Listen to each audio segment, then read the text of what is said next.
And as a woman leader, you look at Louise Slaughter as someone who, started out in Fairport as obviously a microbiologist, a mom, worked her way through Congress, up to Congress, starting at the county legislature, to the assembly, to the congressional level. You can't help but admire what Louise Slaughter had done with her life, for herself, for others who followed in her footsteps.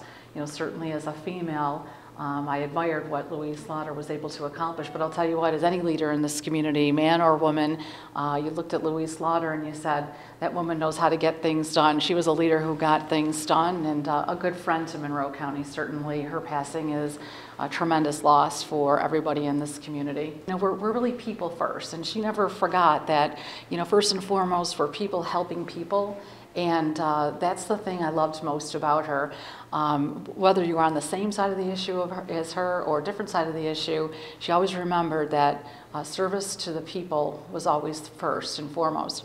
What I remember most about her is that obviously her strong advocacy for Monroe County, but her deep belief in education and her support of our colleges and universities here in the county of Monroe, so incredibly important to her mission, but incredibly important to economic development and jobs for our local people, and keeping our universities strong and our research robust.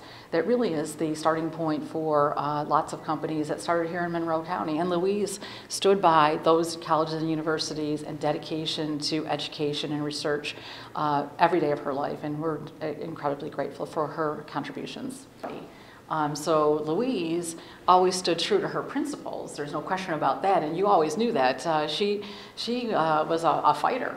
You think about Hickey Freeman for a minute. How many times she was on the plant floor at Hickey Freeman, just walking up and down the corridors saying, look, we got to have Hickey Freeman here. This is a Rochester institution. And with her efforts and her determination and dedication to people first in the county of Monroe, Hickey Freeman is still here. So those are the kinds of things that when you think about Louise Slaughter, family first, people first, incredibly dedicated to the county of Monroe.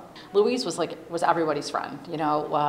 When you saw Louise, you couldn't help but say, there's a great lady, there's a great person. You wanted to talk with her, you wanted to be with her. And personally, I felt that I've lost a friend. And I think that a friend not just to me, but to this community as well.